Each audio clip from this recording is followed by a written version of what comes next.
Parle-G biscuit കൊണ്ട് ഒരു അടിപൊളി സ്വീറ്റ്സ് ഉണ്ടാക്കുന്നത് ഇനി നോക്കാം. അപ്പൊ ഇത് സ്പെഷ്യൽ ആയിട്ട് നിങ്ങൾക്ക് എന്തെങ്കിലും സ്പെഷ്യൽ ആയിട്ടുള്ള സ്വീറ്റ്സ് ആയിട്ട് വരണമെന്നുണ്ടായിരുന്നു. അപ്പോഴാണ് ഇതേപോലെ ഒരു ഐഡിയ മനസ്സിൽ വന്നത്. അപ്പോൾ ഞാൻ ഇതേപോലെ ട്രൈ ചെയ്ത് കഴിയുമ്പോൾ നല്ല ടേസ്റ്റ് ആയിരുന്നു കഴിക്കാൻ വേണ്ടിയിട്ട്. പിന്നെ നമ്മൾ ഉണ്ടാക്കുന്നത് പാർലേജി ബിസ്ക്കറ്റ് കൊണ്ട് ഗുലാബ് ജാമുൻ ഉണ്ടാക്കുന്നത്. ഇതിനു മുമ്പ് ബിസ്ക്കറ്റ് കൊണ്ട് ഞാൻ ഐസ്ക്രീമിന്റെ റെസിപ്പി ഞാൻ അപ്ലോഡ് ചെയ്തിട്ടുണ്ടായിരുന്നു. നിങ്ങൾ കുറെ പേരൊക്കെ ട്രൈ ചെയ്ത് കഴിയുമ്പോൾ നല്ല ടേസ്റ്റ് ഉണ്ടായിരുന്നു എന്ന് പറഞ്ഞു. ഇതും അതേപോലെ തന്നെ നല്ല ടേസ്റ്റ് ഉള്ള റെസിപ്പിയാണിത്. അപ്പോൾ നിങ്ങൾക്ക് സെയിം ബിസ്ക്കറ്റ് കിട്ടാനില്ലാന്നുണ്ടെങ്കിൽ വേറെ ഏതെങ്കിലും പ്ലെയിൻ ആയിട്ടുള്ള ബിസ്ക്കറ്റ് വെച്ചിട്ട് ട്രൈ ചെയ്താലും ഇത് നല്ലതായിട്ട് വരും. പിന്നെ റെഡി ആക്കിയിട്ട് എടുക്കാനായിരുന്നാലും വലിയ പാടൊന്നുമില്ല, നല്ല ഈസി ആയിട്ട് തന്നെ റെഡി ആക്കിയിട്ട് എടുക്കാൻ വേണ്ടിയിട്ട് പറ്റും. പിന്നെ ഈ പ്രാവശ്യം വന്നേക്കുന്ന വനിതയിൽ മിയ കിച്ചൻ്റെ ഒരു ആർട്ടിക്കിൾ വന്നിട്ടുണ്ട്. അപ്പോൾ വനിത കിട്ടാന്നുണ്ടെങ്കിൽ നിങ്ങളത് വായിക്കാൻ വേണ്ടിയിട്ട് മറക്കരുത്. അപ്പോൾ നമുക്ക് നോക്കാം ഇതേനെ റെഡിയാക്കാൻ. ഇത് റെഡിയാക്കാൻ വേണ്ട സാധനങ്ങൾ എന്തൊക്കെയാന്ന് നോക്കാം. അതിന് വേണ്ടിയിട്ട് ഞാനിവിടെ ഇതേപോലത്തെ 2 ചെറിയ പാക്കറ്റ് ബിസ്ക്കറ്റ് എടുത്തിട്ടുണ്ട്. ഞാനിവിടെ പാർലേജിയുടെ ബിസ്ക്കറ്റാണ് എടുത്തേക്കുന്നത്. അപ്പോൾ ഇങ്ങനത്തെ ബിസ്ക്കറ്റ് കിട്ടാന്നുണ്ടെങ്കിൽ ഇത് എടുക്കുക, അല്ലെങ്കിൽ ഇപ്പോൾ ഗുഡ് ഡേയുടെ ബിസ്ക്കറ്റോ അതായിരുന്നാലും കുഴപ്പമില്ല. അപ്പോൾ ഞാനിവിടെ ഇതേപോലത്തെ ഒരു പാക്കറ്റിൽ 12 ബിസ്ക്കറ്റ് ഉണ്ട്. അപ്പോൾ അങ്ങനത്തെ 2 പാക്കറ്റ് ബിസ്ക്കറ്റാണ് എടുത്തേക്കുന്നത്. അപ്പോൾ ടോട്ടൽ 24 ബിസ്ക്കറ്റ് ഉണ്ട്. പിന്നെ വേണ്ടത് ബ്രെഡാണ്. ഞാനിവിടെ വൈറ്റ് ബ്രെഡാണ് എടുത്തേക്കുന്നത്. അത് ഞാനിവിടെ 2 സ്ലൈസ് ബ്രെഡ് എടുത്തിട്ടുണ്ട്. ഇത് റെഡിയാക്കാൻ വേണ്ടിയിട്ട് ഈ ബ്രെഡും പിന്നെ ഈ ബിസ്ക്കറ്റും കൂടിയിട്ട് മിക്സിയിലിട്ടിട്ട് നല്ല പൊടി പോലെ പൊടിച്ചിട്ട് എടുക്കണം. അത് കഴിഞ്ഞിട്ട് ഇതിലേക്ക് നമ്മൾ പാലും ചേർക്കും. പിന്നെ നല്ലൊരു ഫ്ലേവർ കിട്ടാൻ വേണ്ടിയിട്ട് ഞാൻ ഇതിലേക്ക് ബ്രൂവും ചേർക്കുന്നുണ്ട്.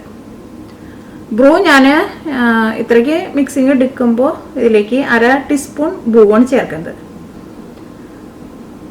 പിന്നെ ഇത് മിക്സ് ചെയ്തിട്ട് എടുക്കാൻ വേണ്ടിയിട്ട് പാലും വേണം. പാലും ഒരുപാട് വേണ്ടി വരില്ല, കുറേശ്ശെ ചേർത്തിട്ട് ഇത് മിക്സ് ചെയ്തിട്ട് എടുക്കുക. ഇത് നല്ല സോഫ്റ്റ് ആയിട്ട് കുഴച്ചിട്ട് എടുക്കണം. നമ്മൾ ചപ്പാത്തിക്ക് കുഴച്ചിട്ടില്ലേ അതേപോലെ കുഴച്ചിട്ട് എടുക്കണം. പിന്നെ ഇതിലേക്ക് പഞ്ചസാര പാനി ഉണ്ടാക്കാൻ വേണ്ടിയിട്ട് ഞാനിവിടെ 1 കപ്പ് പഞ്ചസാര എടുത്തിട്ടുണ്ട്.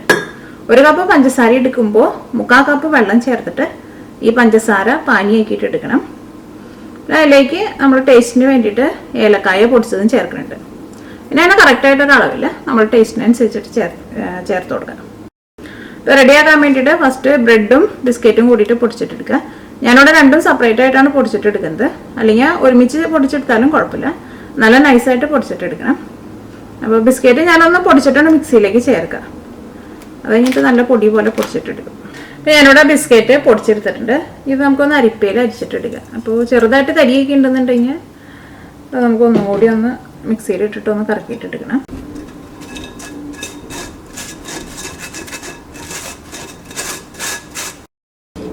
ഇവിടെ ബാക്കി ഇത്രയ്ക്ക് തരി ഇതിനകത്തുനിന്ന് കിട്ടിയിട്ടുണ്ട്. അപ്പോൾ ഞാൻ എന്താണെന്ന് വെച്ചിട്ടുണ്ടെങ്കിൽ ഇനി ബ്രെഡ് പൊടിച്ചിട്ടെടുക്കണമല്ലോ.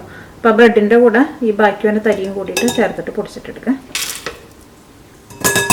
ഇതിലേക്ക് 2 സ്ലൈസ് ബ്രെഡ് ചേർക്കുക.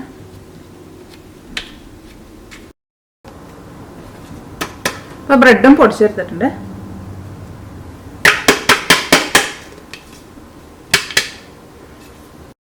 ഇതിലേക്ക് 1/2 ടീസ്പൂൺ ബ്രൂ ചേർക്കുക. ബ്രൂ കോഫി ആയിരുന്നാലും കുഴപ്പമില്ല, അല്ലെങ്കിൽ നെസ്കോഫി ആണെങ്കിലും കുഴപ്പമില്ല. പക്ഷെ എനിക്ക് ബ്രൂ കോഫിയുടെ ടേസ്റ്റാണ് കൂടുതൽ ഇഷ്ടം. അപ്പോൾ നിങ്ങൾക്ക് നെസ്കോഫിയുടെ ടേസ്റ്റാണ് ഇഷ്ടമെന്ന് വെച്ചിട്ടുണ്ടെങ്കിൽ നെസ്കോഫി ചേർക്കുക.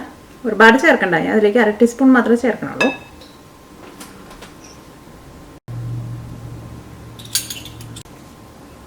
ഇതെല്ലാം കൂടിയിട്ട് നന്നായിട്ട് ഒന്നും കൂടി ഒന്ന് മിക്സ് ചെയ്യുക.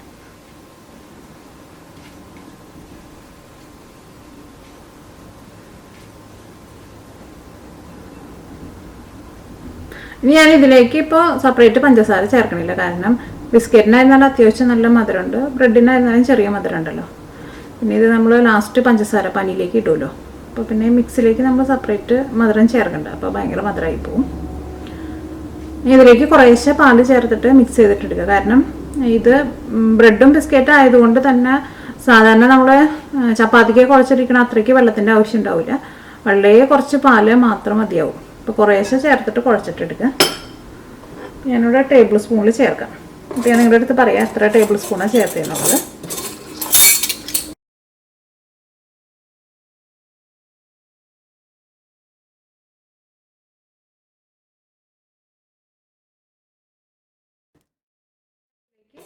ടോട്ടൽ 4 ടേബിൾ സ്പൂൺ പാല് ചേർത്തിട്ടുണ്ട്. അപ്പോൾ നിങ്ങളിത് എടുക്കുമ്പോൾ കറക്റ്റ് അളവിൽ എടുക്കാമെന്നുണ്ടെങ്കിൽ 4 ടേബിൾ സ്പൂൺ പാല് ചേർത്താൽ മതി. കാരണം ഈ മാവ് ഒരുപാട് ടൈറ്റായിട്ട് ഇരിക്കണ്ട, കുറച്ചാണ് ലൂസായിട്ട് ഇരുന്നോട്ടെ. പിന്നെ നമ്മളിതിങ്ങനെ മിക്സ് ചെയ്തിട്ട് എടുക്കുമ്പോൾ ഈ പാത്രത്തിൽ ഇങ്ങനെ ഒട്ടി പിടിക്കാണ്ട് കുഴച്ചെടുക്കാനും പറ്റണം. ഇത് കൈ കൊണ്ട് നല്ല സോഫ്റ്റായിട്ട് കുഴച്ചിട്ടെടുക്കുക.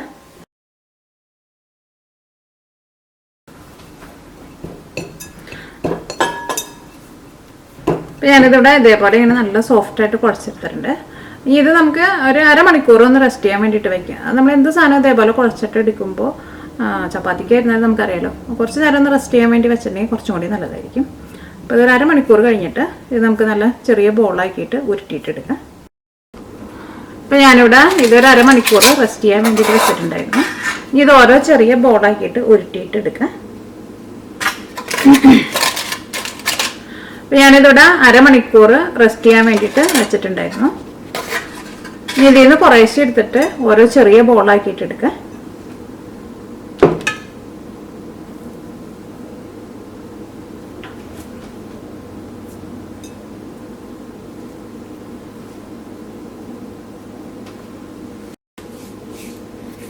നമ്മൾ ഗുലാബ് ജാമൊക്കെ ഉണ്ടാക്കില്ലേ, അതേപോലെ നല്ല ചെറുതാക്കിയിട്ട് എടുക്കുക.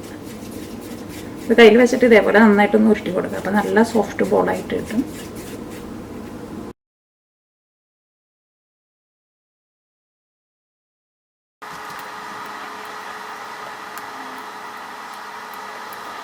ഇതെല്ലാനും ഇതേപോലെ ഇങ്ങനെ ചെറിയ ബോളാക്കിയിട്ട് നല്ല സോഫ്റ്റായിട്ട് ഉരുട്ടിയെടുത്തിട്ടുണ്ട്.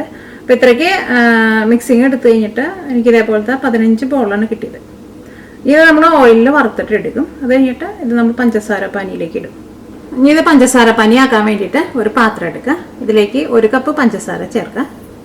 അപ്പോൾ നിങ്ങളുടെ അടുത്ത് മെഷറിംഗ് കപ്പ് ഇല്ലാന്നുണ്ടെങ്കിൽ ഒരു ഏകദേശ അളവിൽ ചേർക്കുക. ഇതിലേക്ക് 3/4 കപ്പ് വെള്ളം ചേർക്കുക. ഈ തീ ഓണാക്കുക.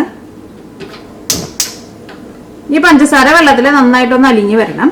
എന്നിട്ട് ഈ പഞ്ചസാര പാനി നമ്മൾ നൂൽപ്പരുവൊന്നും ആവാൻ വേണ്ടിയിട്ട് നിൽക്കണ്ട. ഈ പഞ്ചസാര വെള്ളത്തിൽ നന്നായിട്ടൊന്ന് അലിഞ്ഞാൽ മതി.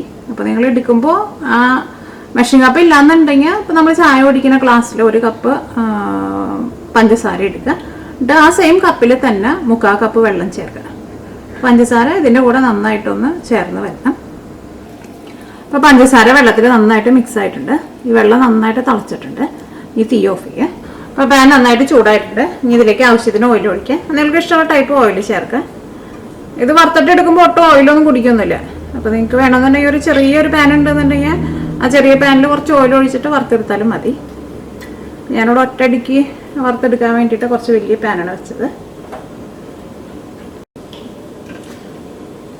അപ്പോൾ ഓയിൽ നന്നായിട്ട് ചൂടായിട്ടുണ്ട്. ഈ ബോളുകൾ ഇത് ഓരോന്നായിട്ട് നമുക്ക് ഈ ചൂടായിരിക്കണ ഓയിലിലേക്ക് ഇടാം. ഓയിൽ നന്നായിട്ട് ചൂടായി കഴിഞ്ഞിട്ട് ഇട്ടാൽ മതി. ഓയിൽ ചൂടായിട്ടുണ്ട്.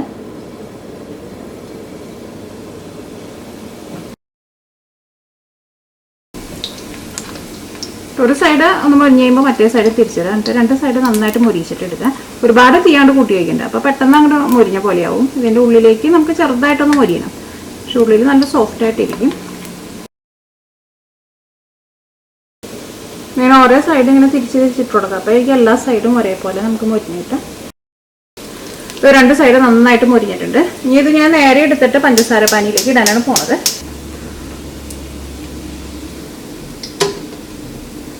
ഇത് ഓയിലിൽ നിന്ന് എടുത്തിട്ട് ഇതേപോലെ പഞ്ചസാര പാനിയിലേക്ക് ഇടാം. ചൂടോട് കൂടിയിട്ട് തന്നെ ഇടാം.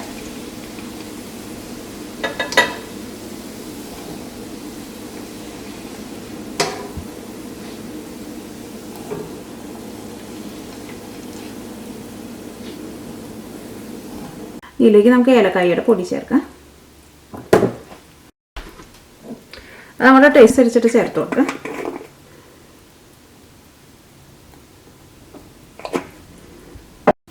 അതേപോലെ തന്നെ ചെറിയ സ്പൂൺ ഇളക്കാൻ വേണ്ടിയിട്ട് നല്ലത്. അല്ലെങ്കിൽ ചിലപ്പോൾ ഈ പഞ്ചസാര പാനിയിലേക്ക് ഇട്ട് കഴിയുമ്പോൾ ഇത് നല്ല സോഫ്റ്റ് ആയിട്ടിരിക്കും. അപ്പോൾ വലിയ സ്പൂണൊക്കെ ഇട്ട് ഇളക്കിയിട്ടുണ്ടെങ്കിൽ ചിലപ്പോൾ അത് പൊട്ടിപ്പോകും. ഇത് തണുക്കാൻ വേണ്ടിയിട്ട് വെയിറ്റ് ചെയ്യാം. ഇപ്പോൾ ഇത് പഞ്ചസാര പാനിയിൽ കിടന്നിട്ട് ചൂടാറിയിട്ടുണ്ട്. അങ്ങനെ നന്നായിട്ടാണ് ചൂടാറിയിട്ടില്ല, എന്നാലും ചെറുതായിട്ട് ചൂടാറിയിട്ടുണ്ട്. ഇത് നമുക്ക് വേറൊരു പാത്രത്തിലേക്ക് പകർത്താം.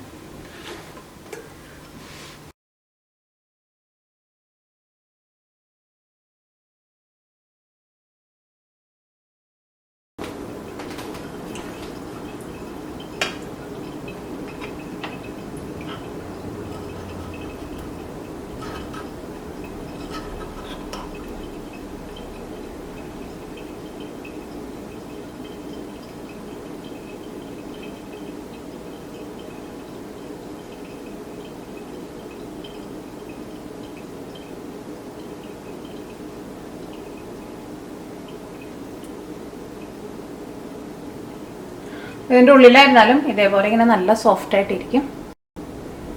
അപ്പോൾ ചെറുതായിട്ട് തണുപ്പിച്ചിട്ട് കഴിക്കാൻ വേണ്ടിയിട്ട് നോക്കാം. നിങ്ങളെല്ലാവരും ട്രൈ ചെയ്ത് നോക്കാം. നിങ്ങൾക്ക് എല്ലാവർക്കും നല്ല ഇഷ്ടമാവും.